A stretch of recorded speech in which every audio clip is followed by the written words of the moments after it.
मुख्यमंत्री देवेंद्र फडणवीसांच्या हस्ते काल कोल्हापुरातील केशवराव भोसले नाट्यगृहाचं उद्घाटन पार पडलं आणि यावेळी फडणवीसांनी दिवंगत उपमुख्यमंत्री अजित पवार यांच्या आठवणींना उजाळा दिलाय। नाट्यगृहाला आग लागल्याची घटना घडल्यानंतर अजितदादांनी नाट्यगृहाला भेट देत पाहणी केली होती आणि यानंतर आम्ही तातडीने नाट्यगृहासाठी 25 कोटींचा निधी दिल्याचं फडणवीस म्हणाले। तसंच यावेळी बोलताना त्यांनी कोल्हापूरकरांना एक आनंदाची बातमी देखील दिलेली आहे। बीसीसीआयच्या माध्यमातून कोल्हापुरात एक आधुनिक आणि सुंदर क्रिकेटचं स्टेडियम उभारू असं मुख्यमंत्री म्हणाले।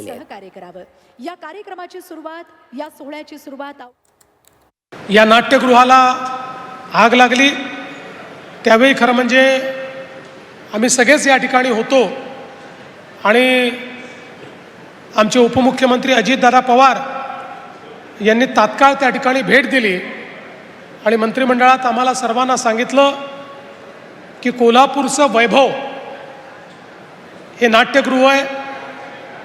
कोल्हापूरकरांचं प्रचंड प्रेम या नाट्यगृहावर आहे आणि कोल्हापूरला कलानगरी किंवा कलापूर हे जे नाव मिळालं त्याच्यामध्ये या नाट्यगृहाचा अत्यंत महत्त्वाचा वाटा असल्यामुळे याचं पुनर्निर्माण करणं गरजेचं आहे आणि तात्काळ 25 कोटी रुपये हे त्या ठिकाणी आपण त्याकरता दिले।